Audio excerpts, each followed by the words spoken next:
الحمد لله رب العالمين والصلاة والسلام والتحية والإكرام على أشرف الأنبياء والمرسلين وعلى آله الطيبين الطاهرين المعصومين ولعنة الله على أعدائهم أجمعين. أما بعد فقد قال الله تبارك وتعالى: يا أيها الذين آمنوا اتقوا الله وكونوا مع الصادقين. صلوات. اللهم صل على محمد وآل محمد. ہمیں اس ایام فاطمیہ میں زیارت نامہ سیدہ مختصر سی زیارت ہے چند لائنوں کی، اور یہ وہ مظلومہ ہے جس نے اپنے اوپر ہونے والے مظالم پر صبر کیا ہے، اور صبر کے مصادیق میں سے ایک مصداق قبر سیدہ کا مخفی ہونا اور اس پر جناب سیدہ کا صبر، اور پھر آپ کی زیارت کا بھی مختصر ہونا اور 3 سے زیادہ زیارت کا نہ ہونا. اور ہم جناب سیدہ کو ماننے والے، آپ کی ولایت قدم بھرنے والے، اگر ان مختصر کلمات کو بھی نہ سمجھ سکیں یا نہ سمجھنے کی کوشش نہ کریں. کل آپ کچھ طلاب نے کہا ہے کہ اس کے بعد سوال جواب کے لیے بھی وقت ہونا چاہیے، تو ہم آن لائن تو آف ہو جائیں گے مجلس کے بعد، اور اگر آپ کے کچھ سوال ہوئے تو ہم یہاں آپ کے سوالات بھی انشاءاللہ لیں گے. السلام علیک یا ممتحنتو امتحنک اللہ الذی خلقکی. ہم ابھی پہلا لفظ بھی حل نہیں کر سکے ہیں. یا ممتحنہ، اور ممتحنہ وہ ہستی جس کی صفت ممتحنہ ہے.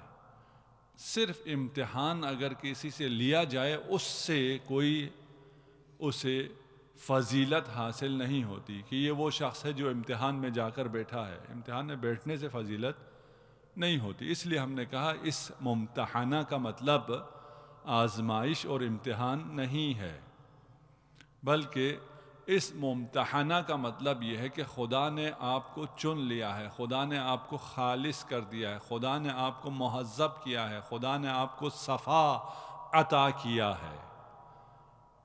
اور تمام وہ چیزیں جو نواقص میں سے ہیں، عیب میں سے ہیں. اس کی آواز تھوڑا سا کم کر دی. صلوات پڑھ دیں محمد و آل محمد.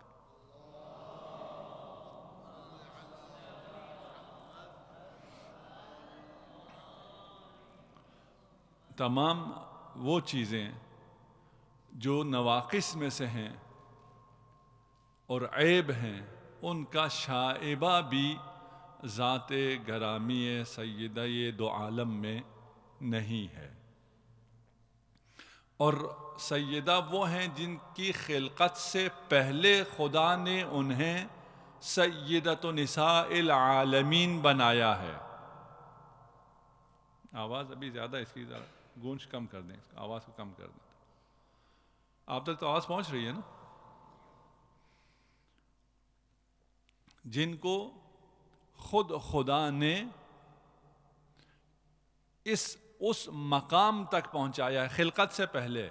اور خلقت بھی ہم نے عرض کیا اور بہت مختصراً کہا ہے کہ عالم ذر کی خلقت سے بھی پہلے، عالم انوار کی خلقت سے بھی پہلے وہ مقام دیا ہے جس مقام کے بارے میں رسول خدا ارشاد فرماتے ہیں: لو کان الحسن شخصا، اگر حسن ایک ہستی، ایک شخصیت، ایک وجود میں جمع ہو جائے، لکانت فاطمہ، تو وہ فاطمہ ہوگی. بل ہی اعظم، بلکہ میری بیٹی فاطمہ اس سے بھی بڑھ کر ہے. یہ تو تمہاری ذہنوں کی رسائی اس سے زیادہ نہیں ہے. اس لیے کہا ان ابنتی فاطمہ ہی خیر اہل الارض عنصرا و شرفا و کرما، عنصر کے لحاظ سے، کرم کے لحاظ سے، شرف کے لحاظ سے خیر اہل ارض ہے۔ کب؟ یہ مصائب آنے کے بعد نہیں، مصائب آنے کے بعد تو آپ چند دن زندہ رہی ہیں، اس کے بعد انہیں وہ مقام اور وہ شرف حاصل نہیں ہوا ہے۔ ان کے عنصر کو جو مقام حاصل ہوا، ان کی ولادت یا ان کے وجود میں آنے کے لیے جو اللہ نے اہتمام کیا ہے، وہ بے نظیر اور بے مثال اہتمام جو کسی موجود کے لیے نہیں ہوا ہے، وہ ان خصوصیات کی وجہ سے ہے جن خصوصیات کو خدا نے جناب سیدہ کو ممتحنہ بنا کر قرار دیا تھا۔ اس سے پہلے کہ آپ کو خلق کیا جائے، آپ کا عنصر اشرف عنصر تھا، آپ کا کرم، آپ کا شرف، انتی اعلم باللہ و ابر و اکرم۔ امیر المومنین ارشاد فرماتے ہیں آخر عمر میں جناب سیدہ سے، وہ جو کہتا ہے کہ اگر پردے ہٹ جائیں تو میرے علم میں کوئی اضافہ نہیں ہوگا، وہ جناب سیدہ سے مبالغہ نہیں کر رہے۔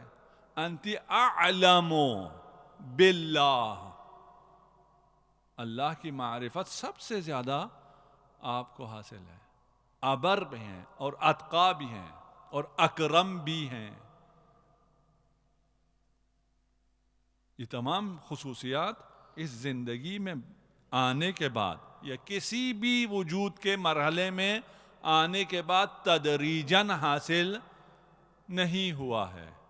کل ہم نے عرض کیا تھا اور ایک دو دفعہ ہماری زبان سے نکلا کہ تمام انبیاء اور تمام اولیاء اس طرح ہیں، اور بعد میں ہم نے کل ہی اصلاح کر دی تھی کہ تمام کی بات نہیں کر رہے ہیں، ہم خاتم الانبیاء کی بات کر رہے ہیں اور جناب سیدہ کی بات کر رہے ہیں اور اولاد جناب سیدہ کی بات کر رہے ہیں کہ وہ ایسے ہیں کہ وہ سب کچھ لے کر آئے ہیں اور ایک وعدے پر لے کے آئے ہیں، عہد کر کے لے کے آئے ہیں۔ خدا نے عہد لیا ان سے کہ تم نے زہد اختیار کرنا ہے، تم نے صبر کرنا ہے، مجھے معلوم ہے کہ تم یہ سب کچھ کر سکتے ہو، اس لیے تمام فضیلتیں تمہیں عنایت کر رہا ہوں۔ مسئلہ آپ کہیں گے جب یہ ہیں ہی نہیں، معلوم ہی نہیں ہے، تو علم کہاں سے آ گیا؟ ہمیں علم ہونے کے لیے معلوم کی ضرورت ہے، لیکن علم خدا ہمارے علم سے مختلف ہے، علم خدا ہمارے علم سے مختلف ہے، قدرت خدا ہماری قدرت سے مختلف ہے، حیات خدا ہماری حیات سے مختلف ہے۔ خدا کو ہر چیز کا علم معلوم کے آنے سے پہلے ہے۔ کیوں؟ اس لیے کہ جو کچھ آئے گا وہ مخلوق ہے، وہ خود خدا کی مخلوق ہے، خود خدا کے خلق، کسی اور کے خلق کرنے سے تو کوئی اور چیز آئے گی نہیں۔ ہم نہیں جانتے کہ آپ کے ذہن میں کیا آ رہا ہے اور کل آپ کیا کریں گے، کیونکہ آپ کی مخلوق ہے آپ کا فعل، لیکن اس کائنات میں جو کچھ ہوگا وہ مخلوق خدا ہے۔ کیونکہ وہ مخلوق خدا ہے، خدا کو ہر چیز کا علم ہے اور یہ علم بھی ازلی ہے۔ کبھی بھی خدا محل حوادث نہیں ہے کہ علم نہ ہو اور علم آ جائے۔ خدا کو علم تھا، اور یہ خدا کا علم اور خدا کا یہ انتخاب اور خدا کا یہ ممتحن کرنا یہ اندھی بانٹ نہیں ہے۔ آپ کے اس میں معصومین کی کیا فضیلت؟ خدا ہمیں کر دیتا، اگر خدا ہمیں انتخاب کرتا، ہمیں معصوم بنا دیتا تو ہم بھی ایسے ہو جاتے۔ نہیں، یہ اندھی بانٹ نہیں ہے۔ معصومین کو علم دیا ہے، غیب کا جتنا علم سارا علم ہی ہے اور بذات نہیں ہے، لیکن معصومین کو غیب کا علم دیا ہے۔ کیوں؟ اس لیے کہ وہ اس علم کے اہل ہیں، ہم اس علم کے اہل نہیں ہیں۔ ہمیں اگر غیب کا علم دے دیا جائے، ہمیں اگر پتا ہو کہ اگر ہم اس سے شادی کریں گے یہ 4 سال مریض رہے گی، اس کے بعد یہ مر جائے گی، اسے شادی کریں گے؟ کبھی بھی شادی نہیں کریں گے۔ اگر ہمیں پتا ہو کہ ہمارا یہ بچہ 18 سال کا ہونے کے بعد نافرمان ہو جائے گا، ہمیں دکھ دے گا یا 18 سال بعد مر جائے گا، ہم اس کا خیال رکھیں گے؟ اس کا ہمیں فائدہ ہی نہیں ہے۔ اگر ہمیں پتا ہو ہم اگر یہاں سے ٹریول کر کے فلان جگہ جائیں وہاں مارے جائیں گے، ہم وہاں جائیں گے؟ ہم کبھی بھی نہیں جائیں گے. ہم غیب کا علم کے متحمل ہی نہیں ہیں. ابھی بھی اگر دے دیا جائے نا ہمیں، ہم متحمل نہیں. ہمارا سارا کاروبار زندگی ٹھپ ہو جائے گا، ہم کچھ بھی نہیں کریں گے. لیکن حسین ہے جس کو اپنی شہادت کا علم ہے پھر بھی کربلا جاتا ہے، جسے اسارت کا علم ہے پھر بھی اہل بیت کو لے کر جاتا ہے. موت کا علم حسین کو نہیں روکتا، غیب کا علم، آنے والے حوادث کا علم جناب زہرا کے پاؤں بھی نہیں روکتا. تمام حوادث کا علم تھا، جناب سیدہ کو بھی تھا، جناب رسول خدا کو بھی تھا. ہم نہیں سمجھتے ہیں اگر رسول خدا کو پہلے علم ہو تو وہ جس طرح ہم ایکٹ کرتے ہیں، جس طرح ہم ریئیکٹ کرتے ہیں اس طرح ریئیکٹ کرتے. 2-4 کو تو مدینے سے نکال دیتے تاکہ ایسا نہ ہوتا جو ہوا تاریخ میں. نہیں، ایسا نہیں ہے. انہیں اسی لیے یہ علم دیا جاتا ہے کہ وہ اس کے اہل ہیں. ان ہستیوں کو جن کو چنا گیا ہے، جن کا انتخاب ہوا ہے، جنہیں مصفات کیا گیا ہے، جن کو مرتضی مصطفیٰ کیا گیا ہے، وہ کسی اہلیت کی بنیاد پر کیا گیا ہے. وہ اہلیت کیا ہے؟ خدا کو اس اہلیت کا کیسے علم ہوتا ہے جب کوئی خلق ہوا ہی نہیں تھا؟ اس کا ہمیں علم نہیں ہے. اگر آپ کو علم نہیں ہے تو یہ نہیں ہوگا. نہیں، آپ کو تو کسی چیز کا بھی علم نہیں ہے. آپ خدا کی کسی بھی صفت کو نہیں جان سکتے. آپ ایک زمان اور مکان میں محدود موجود، ایک محدود موجود لامتناہی کی صفات کو کیسے جان سکتا ہے؟ آپ کو صرف یہ پتا ہے کہ خدا ہے، وجود خدا کا علم ہے، آپ کے ذرے ذرے کو، آپ کے سیل سیل کو اس کا علم ہے. لیکن وہ جو خدا موجود ہے اس کی صفات کیا ہیں جو اس نے خود بتائی ہیں وہ ہمیں معلوم ہے، اور اس کو بھی ہم تعبداً قبول کرتے ہیں. وہ بھی ہمیں سمجھ میں نہیں آتا ہے. ہم اہل نہیں ہیں. یہ انوار اہل تھے، اپنی اہلیت کی بنا پر انہیں یہ عطا ہوئی ہے. یہ ممتحن ہوئے ہیں، یہ مصطفیٰ ہوئے ہیں، یہ مرتضی ہوئے ہیں اپنی اہلیت کی بنیاد پر. لیکن نہ کہ یہ اہلیت انہوں نے دنیا میں آنے کے بعد تدریجاً حاصل کی ہو. نہیں، انہیں ایک ساتھ دے دی گئی ہے. انہیں یہ کرم، یہ شرف پہلے ہی بخش دیا گیا ہے. جب بھی جناب سیدہ تشریف لاتی تھیں تو رسول خدا قام الیہا کلما دخلت فاطمہ، جب بھی فاطمہ داخل ہوتی تھی. کب فاطمہ داخل ہوتی تھی؟ جب وہ بچی تھی، جب بظاہر سن تکلیف، معصومین کے لیے، جناب سیدہ کے لیے سن تکلیف نہیں ہے، وہ پہلے دن سے ہی مکلف ہے. لیکن ہم اپنی سمجھنے کے لیے سن تکلیف میں پہنچنے سے پہلے بھی کلما دخلت فاطمہ قام الیہا.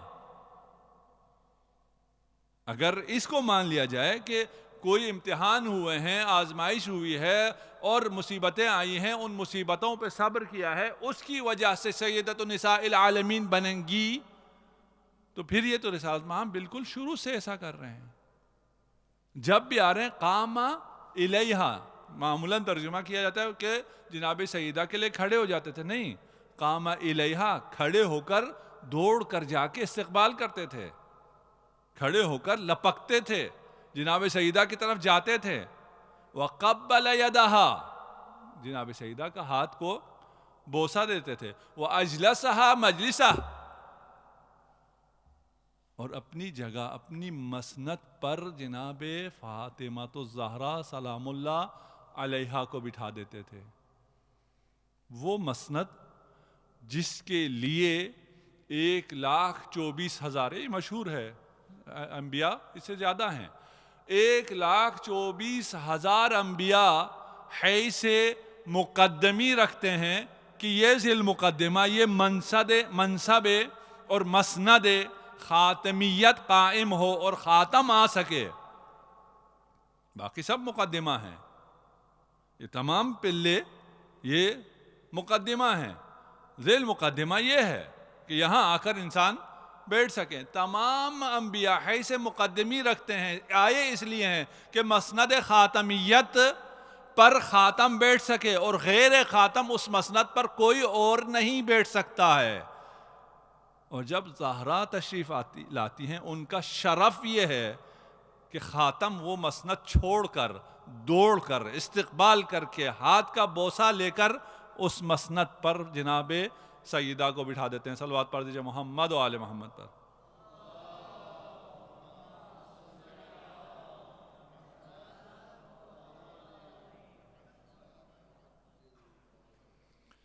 جو مقام جناب سیدہ کا ہے, اس مقام کو برداشت کر سکے لوگ, ممکن ہی نہیں ہے.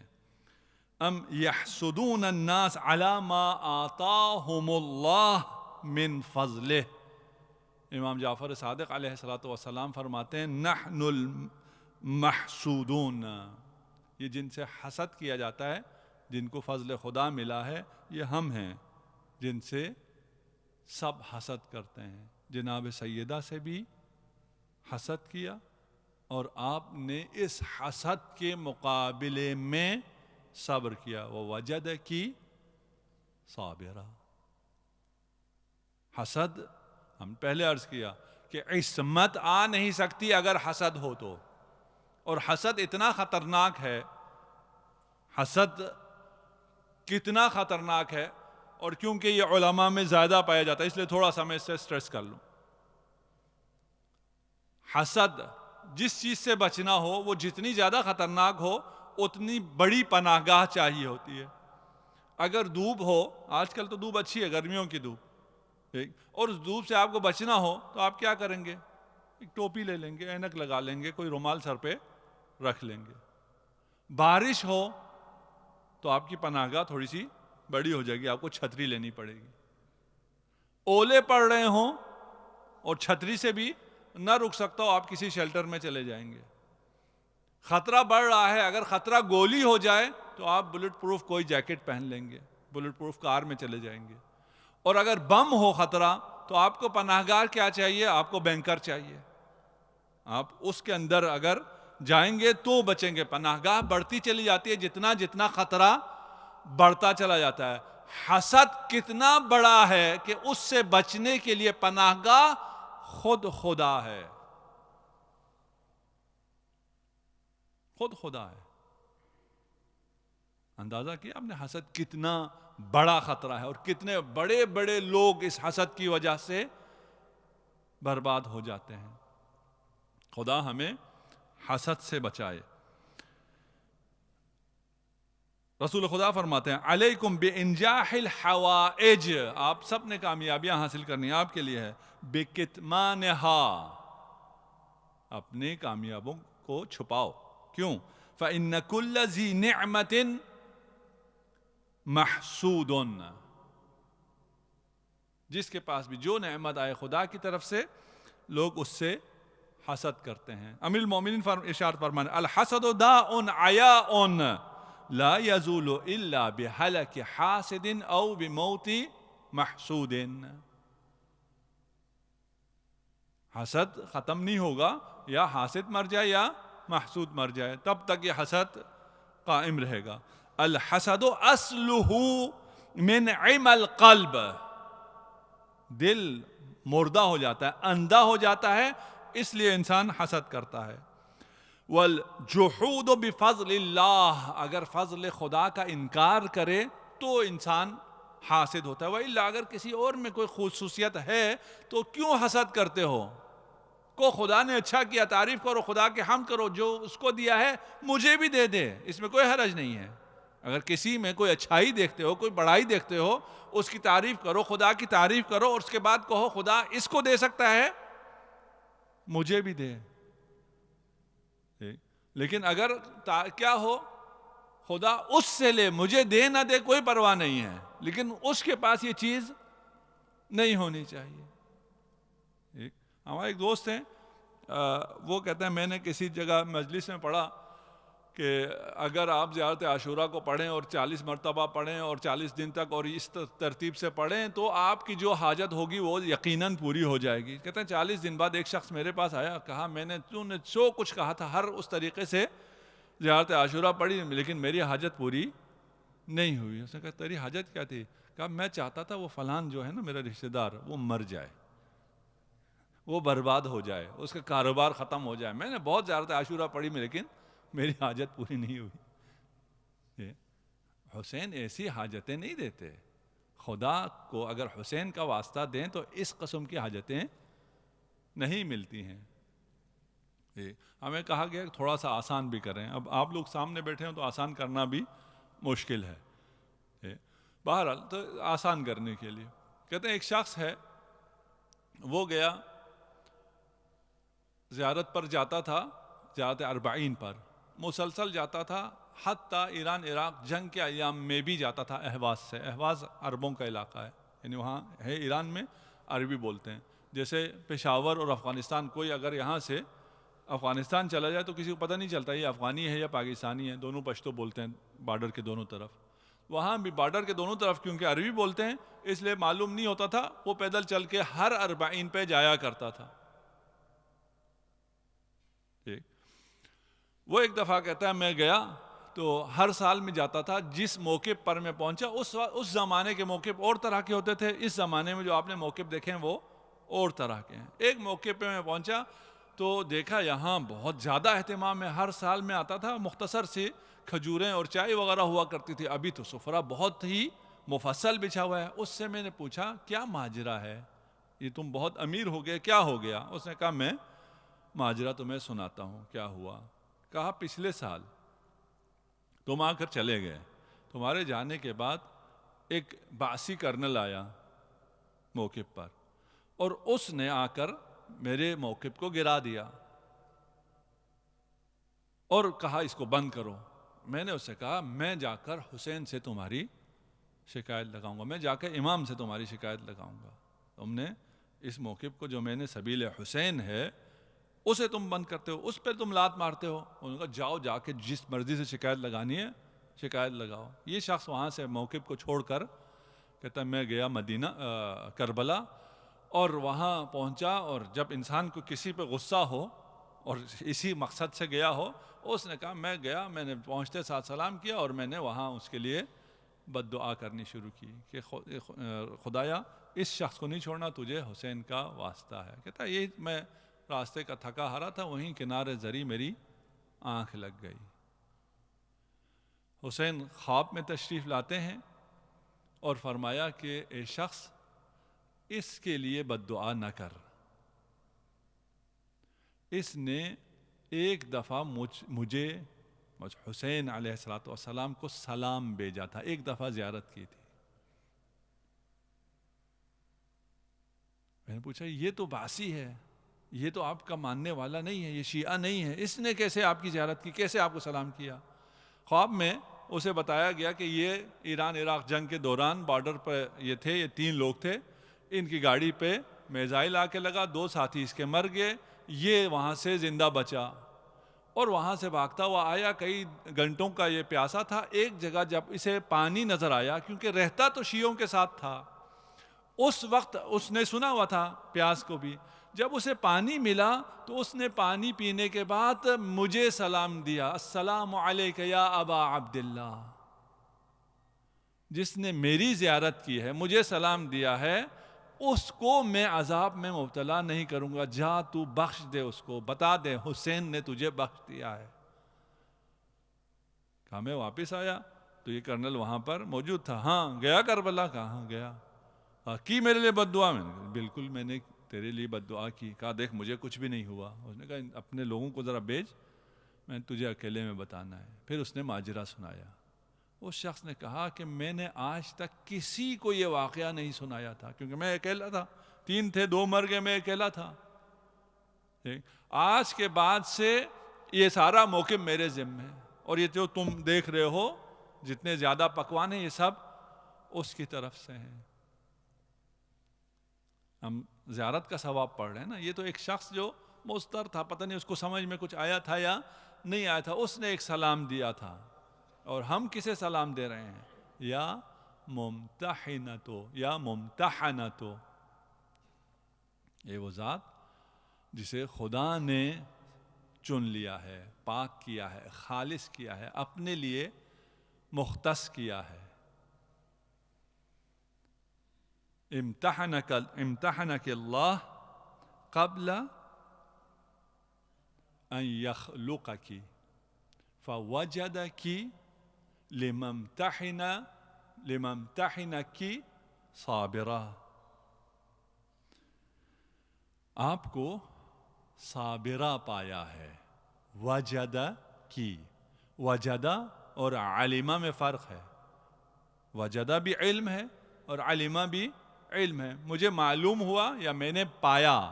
اردو میں وجدہ بمعنی میں نے پایا، اور عربی میں اسے وجدہ کہتے ہیں. میں نے اسے صابرہ پایا، اس کا کیا مطلب ہے؟ میرے نزدیک یعنی میرے علم کے مطابق وہ صابرہ ہے. اس کا کیا مطلب ہے؟ آپ کو جب علم ہوتا ہے، مثلا آپ کو علم ہے کہ وہاں ایکسیڈنٹ ہو گیا سڑک پر، آپ کو کیسے علم ہوگا؟ یہاں بیٹھ کے آواز آئی، آواز کی وجہ سے آپ کو علم ہو گیا. دھواں دیکھ کے آپ کو علم ہو گیا کہ آگ لگی ہے. آپ نے خود آگ کو نہیں دیکھا ہے، اس کے آثار کو دیکھا ہے. آثار علم لے کے آتے ہیں. ٹھیک، لیکن وجدکا کے کیا مطلب ہے؟ آپ کو یہاں آواز آئی، آپ یہاں سے گئے، ایکسیڈنٹ ہو گیا، وہاں پہنچ کے آپ نے کہا نہیں ٹرانسفارمر پھٹا تھا. یہ وجدہ ہے کہ میں نے یہ جانا تھا اور میں وہاں گیا تو میں نے یہ پایا. کبھی مطابق بھی ہو سکتا ہے، کبھی الگ بھی ہو سکتا ہے. یعنی جو علم الیقین ہے اسے کہتے ہیں وجدہ. بی بی کو، سیدہ کو اللہ نے صابرہ پایا. اور کیسے صابرہ پایا؟ جب بھی محراب عبادت میں بی بی کھڑی ہوتی ہیں تو اللہ اپنے فرشتوں کو بلاتا ہے، فرشتوں آ جاؤ آ جاؤ، انظروا الی امتی. جب بھی، کلما، جب بھی قامت فی محرابہا، محراب عبادت میں بی بی کھڑی ہوتی ہیں، خدا ندا دیتا ہے لملائکت، یا ملائکتی انظروا الی امتی فاطمہ. آؤ دیکھو، تم بھی پاؤ جو میں نے پایا ہے. مجھے پہلے علم تھا، میں نے پہلے پایا ہوا تھا. دیکھو میں نے کیا گوہر پایا ہے، میں نے کیا گوہر بنایا ہے. سیدت امائی قائمتا بین یدی ترتعد. اللہ اکبر. عبادت سیدہ آپ لوگ طلاب ہیں، آپ لوگ کر سکتے ہیں. خدا نے صابرہ پایا ہے. اس پر میں مفصل بولنا چاہا تھا لیکن رہ جائے گا آگے ہماری بحث، اس لیے اسے میں نے حذف کر لیا صبر کے موارد کو، کہ کن کن چیزوں پر جناب سیدہ نے صبر کیا. اور مخصوصاً دفاع امامت میں، دفاع ولایت میں جو سیدہ کا صبر ہے، وہ کام جو کوئی نہیں کر سکتا تھا، حتیٰ امیر المؤمنین خود نہیں کر سکتے تھے. جو کام ذوالفقار حیدری نہیں کر سکتی تھی، اس کام کو صبر سیدہ نے کیا ہے. دفاع امامت خود امیر المومنین کیوں نہیں کر سکتے تھے؟ تلوار سے کیوں نہیں کیا؟ یہ مفصل بحث ہے، اگر کبھی موقع ملا اس پر بحث کریں گے کہ مثل الامامی کا مثل الکعبہ. امام تلوار سے امامت کو حاصل نہیں کرتا. یہ جو لوگ کہتے ہیں نا کہ امام نے مان لیا تھا خلفاء کو تو ہم بھی مان لیں، ہمیں کیا ہے؟ کس نے کہا امام نے خلفاء کو مان لیا تھا؟ امام نے خلفاء کو نہیں مانا. ہاں، ان کے خلاف تلوار نہیں اٹھائی، کیونکہ یہ امامت تلوار سے حاصل کرنے والی چیز نہیں ہے. یہ کوئی امامت ایسی نہیں ہے جس کو امام جا کر تلوار کے زور پر حاصل کرے. امامت منحصر نہیں ہے حکومت میں. اگر خود چل کر آئیں تو علی امام ہے، اور لوگ چل کر آئے. خود چل کے آنا ہوتا ہے، وہ کعبے کی طرح ہے. مثلہ مثل الکعبہ، مثل امام مثل کعبہ ہے. خود اگر حملہ کرتے، چھینتے، لڑائی کر کے لیتے، احتجاج کرتے تو کہتے علی چاہتا تھا امام بن جائے، خلیفہ بن جائے. دو لوگوں میں اختلاف تھا، ایک علی تھا، ایک دوسرے لوگ تھے، یہ جیت گئے، یہ ہار گیا. دفاع نہیں ہوتا تھا. سلمان و بوذر و مقداد بھی یہ کام نہیں کر سکتے تھے، اس لیے کہ ان کو تو مار کے خاموش کرنا مسئلہ ہی نہیں تھا. کہتے تھے جن نے مار دیا، سلمان کو مار دیا، مقداد کو مار دیا. نہ ہی ان کی یہ اہلیت تھی، نہ یہ ظرفیت تھی. کوئی کیا جانے سلمان کیا ہے، اس کے باوجود کہہ رہا ہوں سلمان کی یہ ظرفیت نہیں ہے کہ وہ دفاع ولایت کر سکے. اور اس راہ میں، دفاع ولایت کے راہ میں سلمان کو بھی تازیانہ لگا ہے. اور کہتے ہیں، میں نے پڑھا نہیں ہے، علماء سے سنا ہے کہ جو تازیانہ لگا سلمان کو، وہ ایک لمحے کے لیے سلمان کے ذہن میں خیال آیا کہ علی اگر چاہے، جس کے پاس ذوالفقار بھی ہے، اسم اعظم بھی ہے، اگر چاہے تو خود اپنے آپ کو چھڑا سکتا ہے، خود اپنے آپ کو بچا سکتا ہے. میں کیوں آگے جاؤں؟ ایک لمحے کے لیے سلمان کے ذہن میں یہ خیال آیا، وہاں سے تازیانہ آیا، سلمان بیدار ہو جا. بیدار ہے انسان یا بیدار نہیں ہے؟ ایک یہودی نے جب دیکھا امیر المؤمنین کے گردن میں رسی ہے اور انہیں کھینچ کر مسجد کی طرف لے جایا جا رہا ہے، وہ یہودی وہیں اسلام لے آیا. اشہد ان لا الہ الا اللہ. لوگوں نے پوچھا کہ تو خیبر کے دن اسلام نہیں لایا، جب علی نے دروازہ خیبر کا اکھاڑا تھا، تمام خیبر یہودیوں کو جب شکست دی، اس دن اسلام نہیں لایا. آج یہ جب قیدی بنا کر اس کو لے جایا جا رہا ہے تو اسلام لاتا ہے. کہاں؟ آج مجھے حقانیت کا پتہ چلا ہے. یہ جو صاحب ذوالفقار ہے، اگر یہ چاہتا، تب جب خیبر کا در اکھاڑ سکتا ہے تو یہ چند لوگ تو کوئی چیز ہی نہیں ہے. یہ خیبر کا در بھی للہ اس نے اکھاڑا تھا، آج بھی یہ للہ ساکت ہے. آج اگر یہ خاموش ہے تو یہ بھی للہ ہے. اور صبر فاطمہ، احتجاج فاطمہ جو آج تک قائم ہے، ختم نہیں ہوا ہے.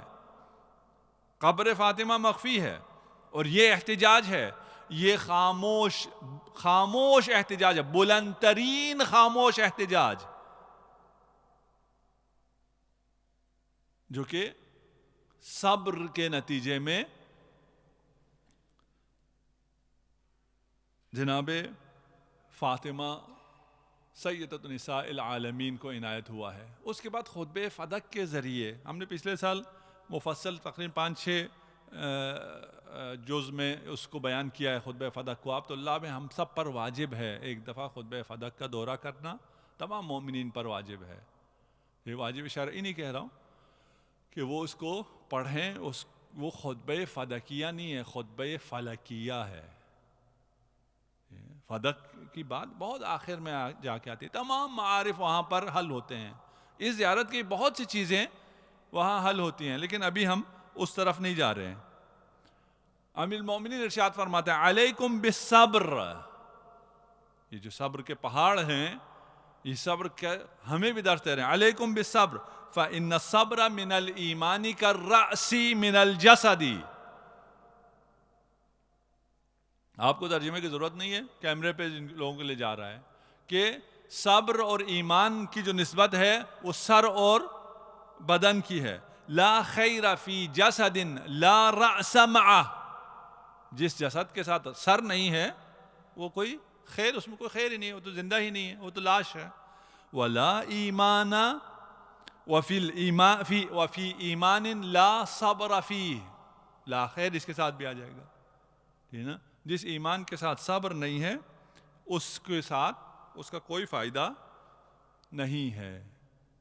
ہمیں بھی کامیابی حاصل کرنے کے لیے صبر کرنا ہے. ہمیں بھی اپنی زندگی میں جتنا ہو سکتا ہے ہم بھی صبر پیشہ ہوں. مسئلہ یہ ہے کہ ہم کہتے ہیں کہ ہمیں جو مشکلات ہیں، ہمیں جو آزمائشیں ہیں، ان تمام آزمائشوں اور ابتلا میں ہم کچھ نہیں کر سکتے. ہم بہت کچھ کر سکتے ہیں، ضروری نہیں ہے اس وقت کچھ ہو جائے. جناب سیدہ نے اس وقت جو عمل کیا وہاں موقت انہیں کوئی کامیابی حاصل نہیں ہوئی. 40 دن تک گھر گھر گئی ہیں لیکن کوئی کامیابی حاصل نہیں ہوئی. لیکن آج انسان دیکھے کون کامیاب ہے. امام حسین کو کربلا میں کوئی کامیابی حاصل نہیں ہوئی، لیکن آج یزید داخل دشنام ہے اور حسین علامت فتح ہے. اگر صبر کرو، استقامت دکھاؤ. خدا کا وعدہ ہے اِنَّا لَنَنصُرُ، یقیناً ہماری مدد تمہیں شامل حال ہوگی. لیکن اس کے لیے صبر کرنا ہے، انتظار کرنا ہے. کتنا انتظار؟ جب رسول کے ساتھ جتنے لوگ تھے وہ سب پکار اٹھے کہ یہ نصر اللہ کب آئے گی، متی نصر اللہ. سب کچھ ہو گیا، کفار نے سب کچھ لے لیا، ساری طاقتیں، سارا سرمایہ، سب کچھ ان کے ہاتھ میں چلا گیا. اللہ کی مدد کب آئے گی؟ صبر کرو. اِنَّا لَنَنصُرُ. تم اپنے حق کی بات کرو، تم تبلیغ کرو. یہ نہ دیکھو کتنے لوگ سامنے بیٹھے ہیں، کتنے لوگ تبدیل ہو رہے ہیں. یہ تمہارا کام نہیں ہے. تمہارا کام پیغام پہنچانا ہے، تبلیغ کرنا ہے. اللہ کی نصرت آئے گی صبر کے نتیجے میں. ہو سکتا ہے تمہاری زندگیوں میں تبدیلیاں نہ آئیں، لیکن یہ جو کلمات حق آپ کے ذہن دہان مبارک سے نکلے گا، یہ زندہ کلمات اگر ہوں تو یہ زندہ رہیں گے اور اس کی زندگی سے آپ بھی زندہ رہیں گے. حق ہمیشہ زندہ ہے، حق کا ہمیشہ بول بالا ہے. صلوات پڑھ دیجئے محمد و آل محمد.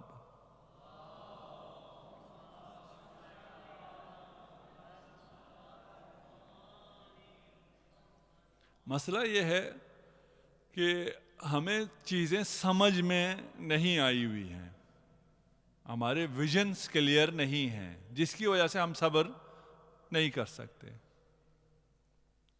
ہم ظاہری دنیا میں بہت زیادہ گر گئے ہیں. ہم سب کی یہ حالت ہے. جس کا ویژن اور ورلڈ ویو اچھا نہ ہو، جہاں بینی جس کی صحیح نہ ہو، وہ صبر نہیں کر سکتا ہے. اگر ہم آئیڈیلسٹ ہیں جو کہ صرف آئیڈیا کی حقیقت جانتے ہیں، دنیا میں نہ مادے کو حقیقت جانتے ہیں نہ ہی عقل کو، کہتے ہیں کوئی چیز ہے ہی نہیں، جو کچھ ہم دیکھ رہے ہیں وہ نہیں ہے جو ہمیں نظر آ رہا ہے. یہ تو اندھے ہیں، ان کی آنکھیں بھی اندھی ہیں، ان کا عقل سے بھی یہ اندھے ہیں. جو میٹیریلسٹ ہیں وہ کیا کہتے ہیں؟ وہ کہتے ہیں ہم مادے کو مانتے ہیں، مافوق مادہ عقل کو ہم نہیں مانتے. بنتے عقل مند ہیں اور ہم انہی عقل مندوں سے متاثر بھی ہیں. ابھی ہم مغرب سے بہت متاثر ہیں کہ یہ بہت عقل مند ہیں، اور وہ جو عقل مند ہیں اور اپنے آپ کو اتنا عقل مند کہتے ہیں، وہ عقل کو مانتے ہی نہیں ہیں. آپ کہیں گے وہ تو عقل کو مانتے ہیں، یہ کیسے مطلب کہ مٹیریلسٹ جو ہے وہ عقل کو نہیں مانتا؟ وہ کہتا ہے میں صرف مادے کو مانتا ہوں، اور مادہ جو کچھ میرے لیب میں جس کو میں پروف کر سکوں، ثابت کر سکوں، میں اس کو مانتا ہوں، اس کے علاوہ میں کسی چیز کو نہیں مانتا. تو قانون سببیت کو نہیں مانتا. یہ تمام سائنس کی اساس قانون سببیت ہے، تو اسے بھی نہیں مانتا. وہ کہتا ہے میں سائنس سے مانتا ہوں، لیکن جب عالم کی بات آئے، کائنات کی بات آئے، خالق کی بات آئے، تو وہاں میں سببیت کو نہیں مانتا. پھر کس کا قائل ہے؟ میں تصادف کا قائل ہوں، ایکسیڈنٹ کا قائل ہوں. ایک بگ بینگ ہو گیا، خود بخود ہو گیا، اور کوئی کرنے والا نہیں ہے، کوئی ڈیزائنر نہیں ہے. یہ تمام کائنات، ساری کہکشائیں، یہ ساری دنیا کی یہ ساری رعنائیاں، یہ خود بخود ہی خلق ہو گئی ہیں. اچھا، بہت عقل مند ہو تم جو عقل کو ہی نہیں مانتے ہو. تم جو لیب میں ٹیسٹ کرتے ہو، آزمائش کرتے ہو، تجربہ کرتے ہو، اس کے بعد بھی جس چیزوں کو، انہی چھوٹی چیزوں میں جس تک پہنچتے ہو وہ بھی بغیر حکم عقل کے نہیں آ سکتا. یعنی سببیت جو ہے وہ دو چیز کا مقارن ہونا نہیں ہے. دو چیز کا مقارن ہونا آپ کو لیب میں نظر آ سکتا ہے, تجربے سے جو نظر آ سکتا ہے وہ دو چیزوں کا مقارن ہونا ہے. مقارنت سے سببیت وجود میں نہیں آتی. واضح ہے انشاءاللہ.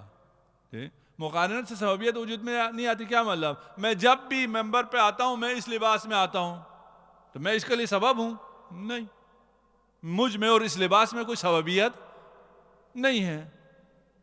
آپ یہاں کیمرہ لگا کے دیکھ لیں, جتنی دفعہ بھی کریں, میں جب بھی مجلس پڑھنے آؤں گا اس لباس میں ہی آؤں گا, اس میں کوئی سببیت نہیں ہے.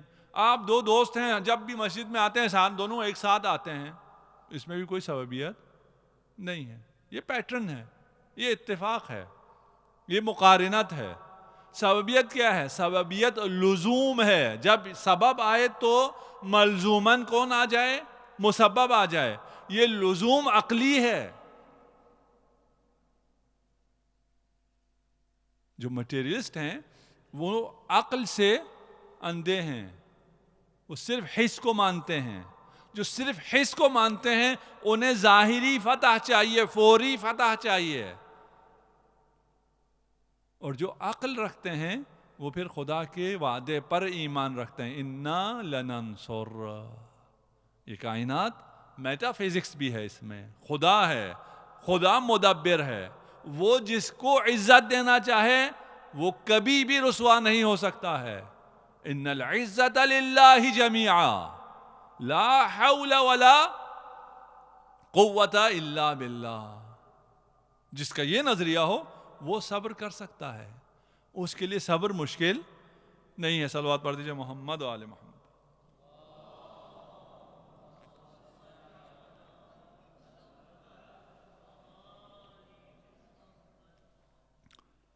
چلیں ہم تھوڑا سا آگے چلیں اگلے جملے پہ. اس میں بھی بہت باتیں ہیں لیکن ہم نے کیونکہ یہ 4-5 جملے ہیں اسے ان 5 دنوں میں ختم کرنا ہے.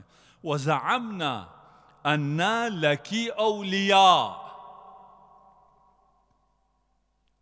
اگلا جملہ جو ہے وَزَعَمْنَا أَنَّا لَكِ أَوْلِيَاءَ وَمُصَدِّقُونَ وَصَابِرُونَ لِكُلِّ مَا آتَانَا بِهِ أَبُوكَ صلی اللہ علیہ وآلہ وسلم. وزعمنا, آپ تو عربی جانتے ہیں, زعم حکایت القول یکون مظنۃ الکذب. جہاں جھوٹ کا شائبہ ہو, جو بات حقیقت کے مطابق, حق کے مطابق نہ ہو, واقع کے مطابق نہ ہو, اس کا جہاں شائبہ ہو اسے کیا کہتے ہیں؟ زعم. یعنی منفی لفظ ہے, مثبت لفظ نہیں ہے. قرآن میں بھی آپ سرچ کریں زعما کے ساتھ بہت سی آیتیں ہیں. زعم الذین کفروا ان لن یبعثوا. ان کا گمان باطل یہ ہے کہ ہم انہیں دوبارہ نہیں اٹھائیں گے. این شرکاؤکم الذین کنتم تزعمون. تم جن کو شریک مانتے تھے, تمہارا گمان تھا یہ شریک ہیں, یہ کچھ کر سکتے ہیں, یہ تمہاری شفاعت کریں گے, کہاں ہیں وہ جن کا تمہارا گمان باطل تھا؟ ان زعمتم انکم اولیاء اللہ. تمہارا گمان باطل یہ ہے کہ تم اولیاء اللہ ہو, تو پھر فتمنوا الموت. موت کو تمنا کر کے دکھاؤ, یہود سے کہا. زعم منفی لفظ ہے. یہاں کیا آ رہا ہے جو اس زیارت میں؟ وَزَعَمْنَا أَنَّا لَكِ أَوْلِيَاءَ. اور ہمارا گمان ہے, وہ بھی گمان باطل ہے کہ ہم اولیاء ہیں. لکی آپ کے لیے یا سیدہ اولیاء ہیں, آپ کے شیعہ ہیں, آپ کے اطاعت گزار ہیں, آپ کے محبین میں سے ہیں. یہ ہمارا اعتقاد ہے, یقین ہے, یا ہمارا گمان ہے؟ یہ کیا ہے؟ یقین ہے, یہ علم ہے. وَزَعَمْنَا, ہمارا یہ گمان باطل نہیں. گمان باطل مانا نہیں ہے یہاں اس کا ابھی ہم اگر صحیح سمجھ کے آئے ہیں, یا ممتحنتو ممتحنہ نے کیا کیا؟ وہ مقام دلایا، ہمیں سمجھا دیا جناب سیدہ کی منزلت. اس منزلت کو اگر، اس عظمت کو اگر ہم سمجھیں، اس کے بعد اتنی عظیم چیز جس کو ہم درک ہی نہیں کر سکتے، جس کی عظمت کو، اس کے اتباع کا ہم دعویٰ کرنے جا رہے ہیں، اس کی محبت کا ہم دعویٰ کرنے جا رہے ہیں، تو ہم کیا کہیں گے؟ زعمنا زعمنا لکی اولیاء. یہ ہمارا گمان، ہم یہ جو گمان کہہ رہے ہیں، یہ اس لیے نہیں کہہ رہے کہ ہمارا یہ ایمان ہے یا نہیں ہے، یہ ممتحنہ کی بلندی کی وجہ سے کہہ رہے ہیں. ذالک الکتاب لا ریب فی. کون سی کتاب؟ جی یہ کتاب، جو کتاب یہاں قرآن ہمارے سامنے ہے، ہم قرآن کو پڑھ رہے ہیں، اور پڑھتے ہوئے ہم کیا کہہ رہے ہیں؟ ذالک الکتاب لا ریب فی ھدی للمتقین.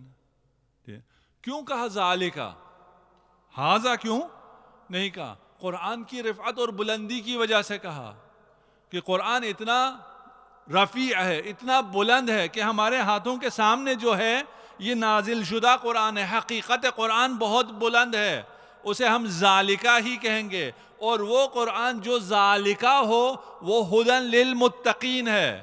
اور جو قرآن آپ کے سامنے ہے، شہر رمضان الذی انزل فیہ القرآن ھدی للناس، جو قرآن نازل ہوا ہے وہ ھدی للناس ہے.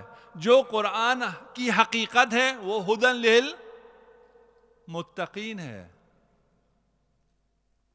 ہمارا گمان اس وجہ سے ہے کہ وہ بہت رفیع ہے، وہ ممتحنہ ہے. انا لکی اولیاء،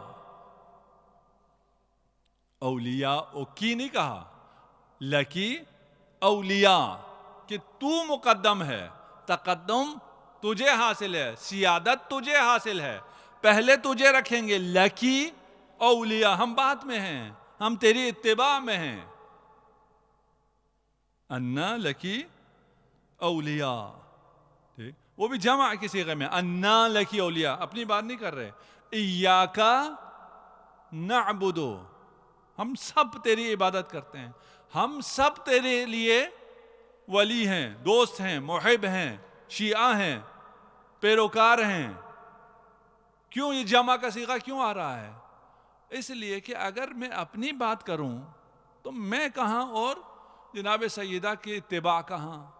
وہ اتنی بلند ذات جس کی معرفت بھی میرے لیے ممکن نہیں ہے، اس کی میں اتباع کیسے کر سکتا ہوں؟ میرے لیے اتباع ممکن نہیں ہے. میں کیا کروں گا؟ میں اپنے آپ کو اتباع کرنے والوں کی جماعت میں شامل کر دوں گا. نماز جماعت کا ثواب زیادہ ہے یا نہیں ہے؟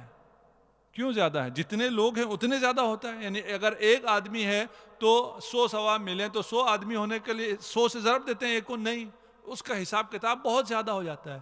وہ کیوں ہوتا ہے؟ اس لیے کہ اس 100 میں سے اگر ایک کی بھی نماز قبول ہو گئی، یہاں سے ایک بھی قبولیت ہو رہی ہے، تو باقی سب بھی اس کے ساتھ شامل ہو جائیں گے. یہ فضل خدا ہے.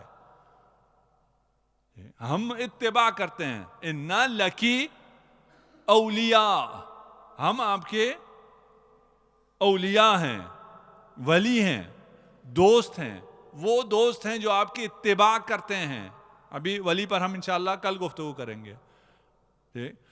ہم ہیں، کیوں ہم؟ اس لیے کہ ہم میں سے کوئی ایک بھی اگر یہاں مجلس میں بیٹھا اس زیارت کو سنتا ہوا کسی ایک کا بھی اتصال ہو گیا، کوئی ایک بھی قرب حاصل کر گیا، کوئی ایک بھی بلندیوں کی طرف چلا گیا، تو ہم بھی اس کے ساتھ ہو جائیں گے بفضل خدا.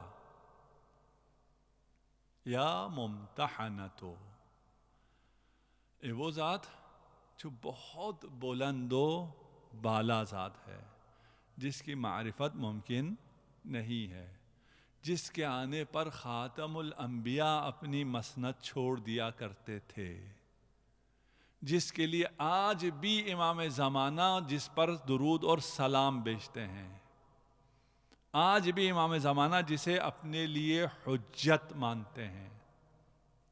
ہمارا سلام ہو اس بی بی پر، خدا کا درود ہو. من صلی علیہ وعلی ثلاثۃ ایام وجبت لہ الجنہ. ہم 5 دن انشاءاللہ یہ سلام کریں گے، زیارت کا یہ عمل انجام دیں گے. یہ وہ ذات ہے جس نے اتنا صبر کیا، اتنے مصائب آئے کہ امام فرماتے ہیں کہ صارت کل خیال، جسم سے تمام گوشت مزمحل ہو گیا تھا. 18 سال کا سن ہے، دیوار کو ٹیک لگا لگا کر چلتی ہیں، کمر جھکی ہوئی ہے، موت کی پٹی سر پر باندھی ہوئی ہے. جس کی حسنین جیسی اولاد ہو وہ موت کی دعائیں مانگ رہی ہو، اللہم عجل وفاتی.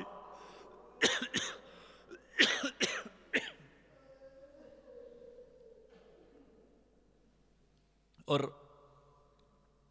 کتنا مشکل تھا حسنین کے لیے جو اپنی نگاہوں کے سامنے اپنی ماں کو مرتا دیکھ رہے ہوں. اکثر بے ہوش ہو کر گر جایا کرتی تھی. امام حسین اور امام حسن علیہ السلام بابا کے نانا کے قبر پہ جا کے دعا کیا کرتے تھے، خدایا تجھے واسطہ ہے حبیب کا، تجھے واسطہ ہے اس قبر شریف کا، ہماری ماں کو صحت عنایت فرما.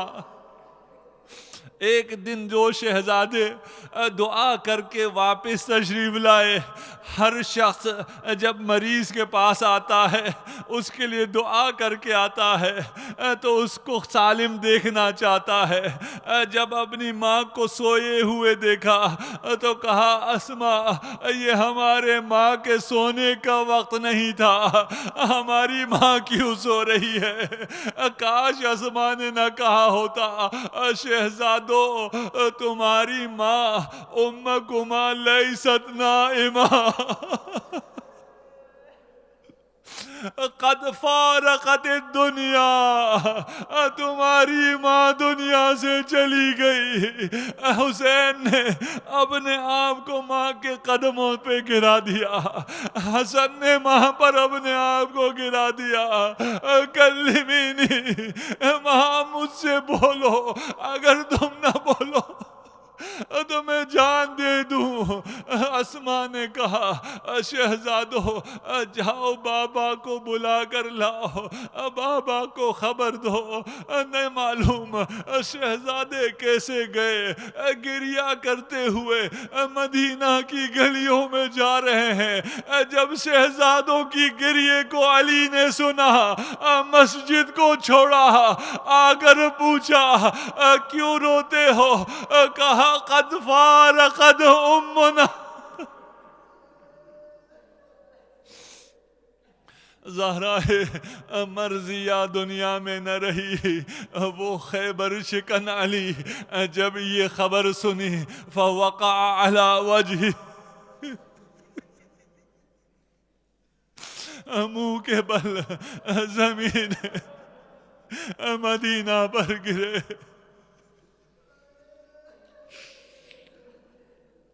سيعلم الذين ظلموا أي منقلب ينقلبون. إنا لله وإنا إليه راجعون. خدایا ہماری اس قلیل عبادت کو اپنی بارگاہ میں قبول و منظور فرما.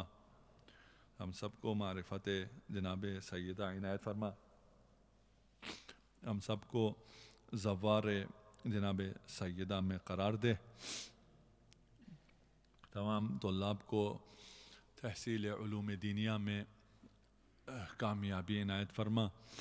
ہم سب کو امام زمانہ عجل اللہ فرجہ الشریف کے اعوان و انصار میں قرار دے. تمام مریضوں کو شفائے عاجل عنایت فرما. اس وبا کا اس دنیا سے جلد از جلد خاتمہ فرما. جن حضرات نے اس مجلس میں تعاون کیا ہے بالاخص سید بہبہانی، خدایا ان کو صحت و سلامتی عنایت فرما، ان کے توفیقات خیر میں اضافہ فرما. اور مرحوم امیر علی پٹیل ان کا بھی ریسنٹلی انتقال ہوا ہے، اور وہ بہت خیر تھے، اور اس وقت اسکولوں میں بھی انہوں نے بہت کنٹریبیوشن کی تھی۔ خدایا ان کو جنت فردوس میں مقام عنایت فرما، ان کے صغیرہ و کبیرہ گناہوں کو معاف فرما، امام زمانہ عجل اللہ فرجہ الشریف کے ظہور میں تعجیل فرما برحمتک یا ارحم الراحمین۔